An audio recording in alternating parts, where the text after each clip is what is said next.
Good morning, good afternoon, good evening, wherever you're at. Welcome back to my crazy channel. Today I'm going to set up bullets for fire lapping the Ruger American 243 Winchester I have. See my earlier video titled Test-Along Bore Scope for why I'm going to lap this barrel. I could send it back to Ruger and request a better barrel, but then I wouldn't learn anything. It is an inexpensive, though fairly accurate rifle, so if I totally screw this up, I'll just order a better barrel for it. But from everything I've read, if you follow normal fire lapping, it rarely degrades the barrel and generally makes major improvements. I'm going to use Necco's Nostalgia Enterprises Company. Kind of sounds like a Carnival Games player, doesn't it? Anyhow, their economy lapping kit, which includes 4 grits, lapping plates, slugs, and excellent instructions. Contents include 10 lead slugs, caliber of your calling, 2 steel bars to roll the grit into the bullets, 220, 400, 800, and 1200 grit compounds. Spend time reading and understanding the instructions. Lots of good information on how to clean a barrel, how to manage the compounds, how to conduct the lapping, and how to test if you're actually making a difference. Well worth it. Okay, we're going to try slugging this barrel. It's been giving me nothing but trouble trying to slug it all morning. Finally, I figured out how to get it done. First off, the slug. And a fair amount of grease on that puppy.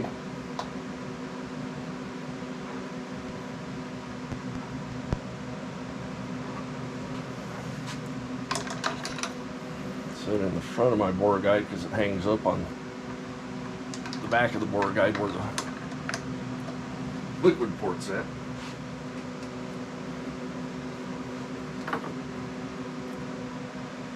Get it started in to the bore.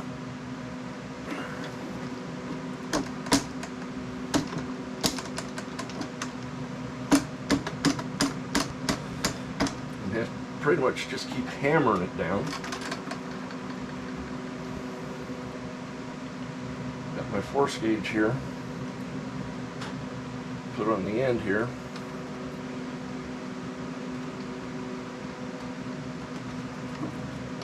And as you can see, it is not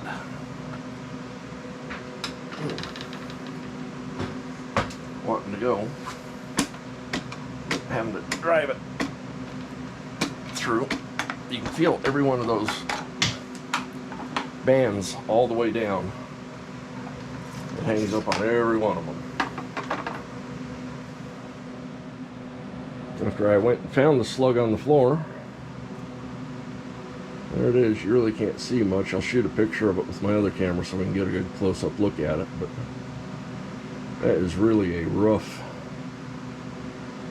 barrel. But we've seen that with the bore scope. So now we're going to load up some powders and go give it a try. All right. Here's a before and after of the slug. I finally got 2 good passes through it. Got a good reading on the second pass. 17 kilograms or 37.5 pounds of resistance. You can feel every hammer forging all the way down that barrel. Okay, we're going to start with some 1200 grit. We've got the flat bar, relatively clean. We've got the pressure bar. It's clean. Picking the smooth side probably rolls easier with the smooth side. The idea is that we spread some grit on this bar, put the bullets on the bar, then rock them back and forth a few times to embed the grit. Now, Necco recommends doing 10 of the 220, 10 of the 400, 10 of the 800, and 20 of the 1200. When you're setting this up, you always want to start with your finest grit and move through to your more coarse grit. You don't want any coarse grit contaminating your finer grits and setting you back. So let's open this up and see what it looks like. Oh, it's a paste. I thought it was loose powder. All right.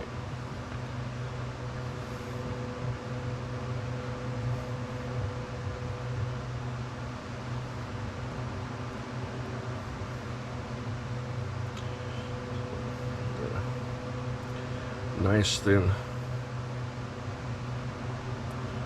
coating on here.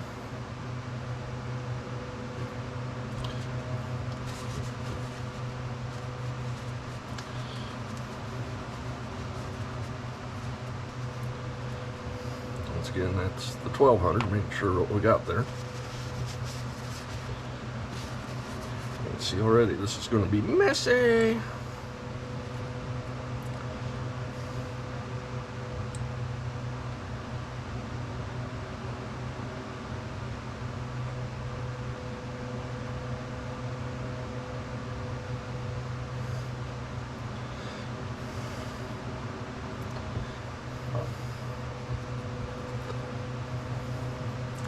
They then want you to remove the excess grit with a paper towel.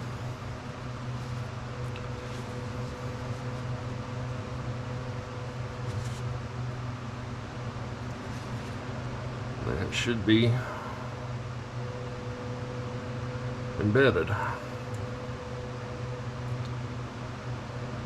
can see some grit there.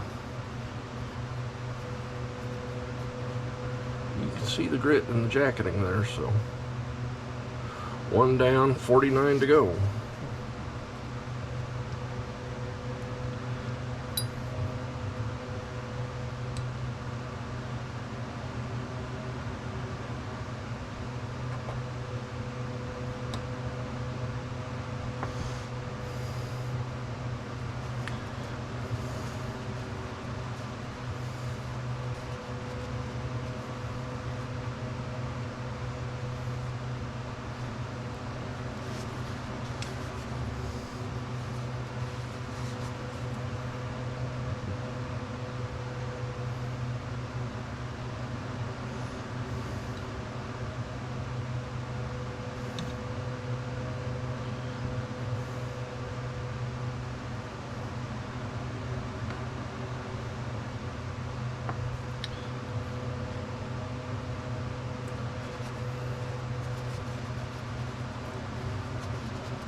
This is probably like watching, a stump grow, so let me shut you down. I'll bring you back a little while later.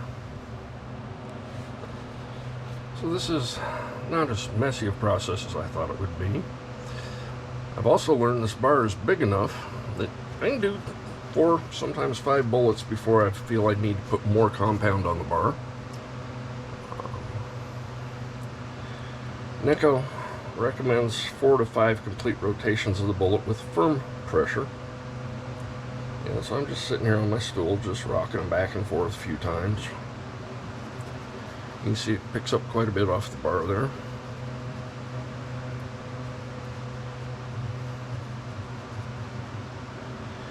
Now you may be asking why I'm shooting 87 grain VMAXs to do this instead of some cheap Spire Point flat base type bullet. The answer is this is all I could find. I spent a while trying to find a 90 grain. I work in a firearms store, and I kept searching our suppliers and searching our suppliers. The only 2 bullets I've been able to score on 6mm in the last few months is 108 grain ELDs, which I think the twist of the barrel's wrong for those, but I'm going to give them a try. And these 87 grain VMAXs.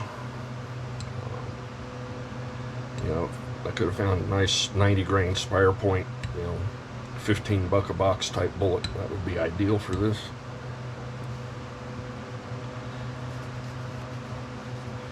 It's not too messy of a process.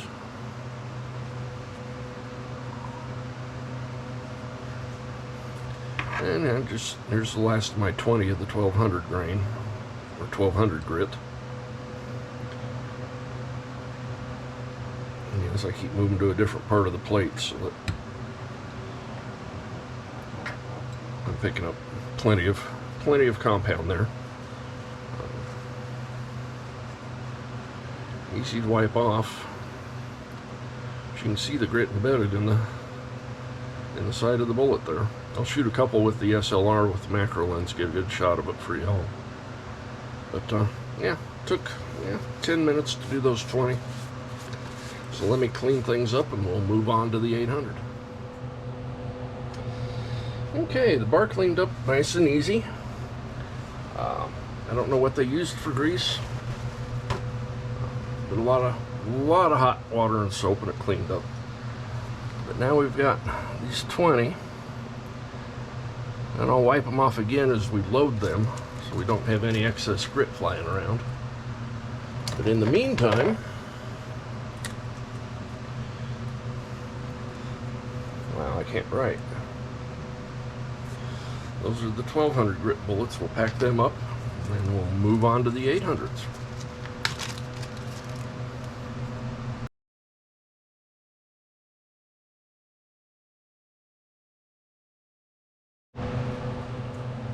Alright, we got 10 bullets.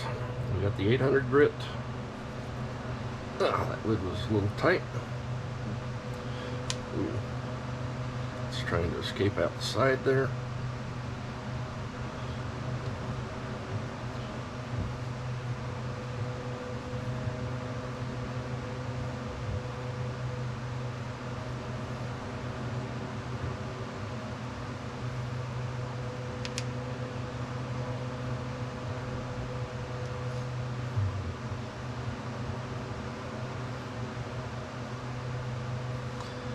Just like that.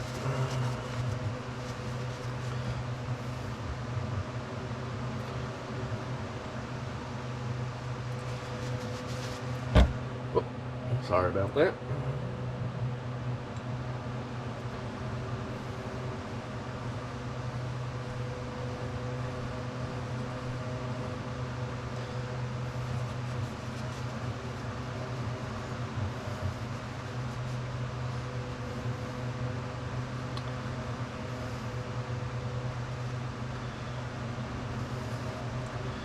You can tell looking at that's a little heavier. You notice there's banding in it. The surface of this plate is not perfectly flat.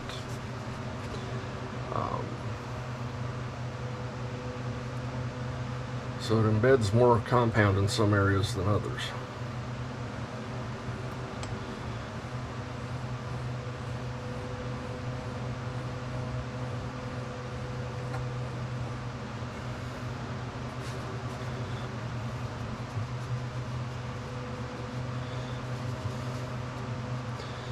Thinking before I do any more lapping in the future, I may take it down, put it on my granite plate with some 400 and 600 grit wet dry and see if we can flatten it out, get rid of those ridges.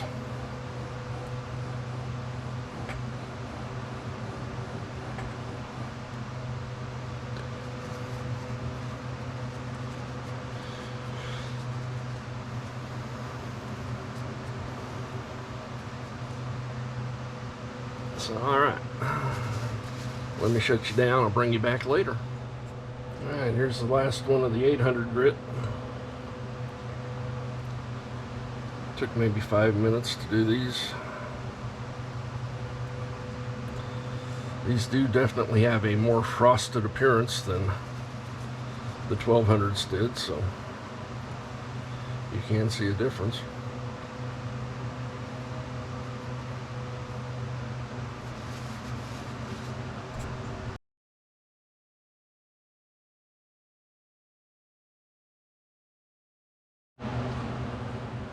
Alrighty, 10 more. 4,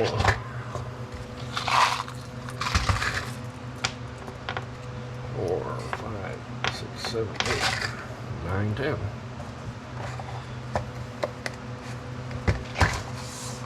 And we're going to the 400 grit.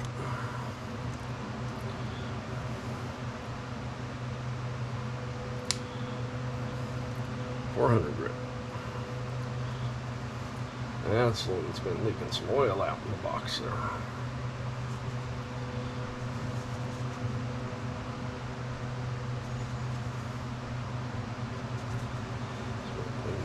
while we're sitting here.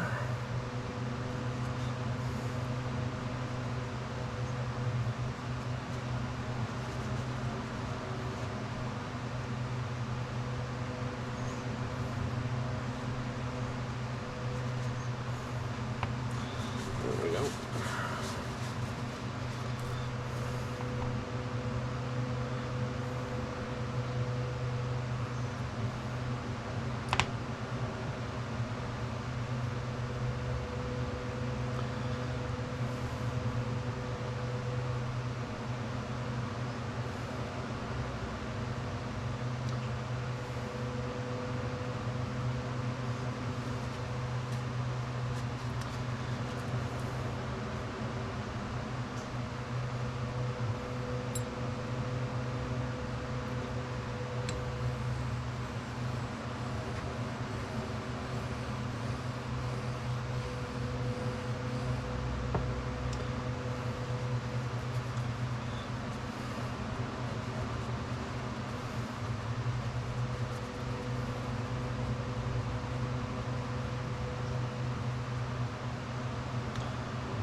Even frostier appearance.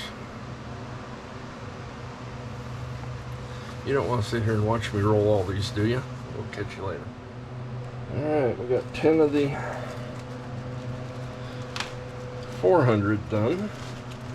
And I had to take a little break there and go light the big green egg. We're going to have a pork loin later on. You want to bring the beer on the side, come on down.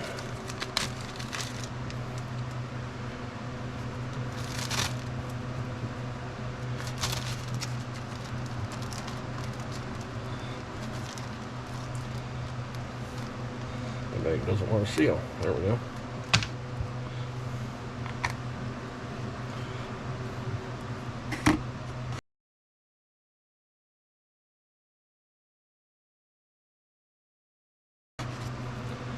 Alright, now for the 220.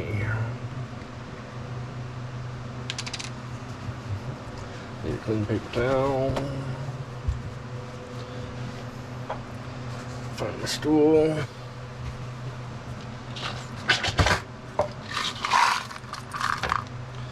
Two, 4, 6, 7, 8, 9, 10.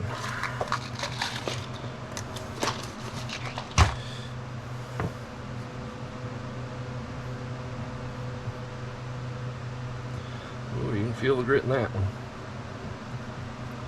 It's like rubbing your finger on sandpaper.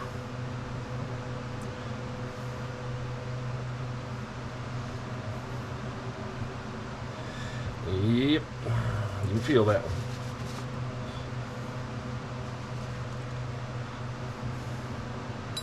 Oop.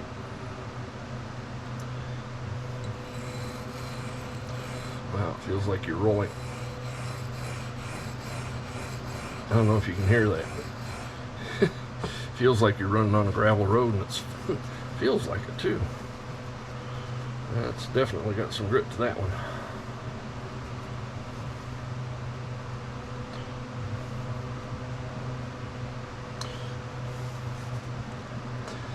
Alright, well, you've seen this process a time or two. I'll bring you back later.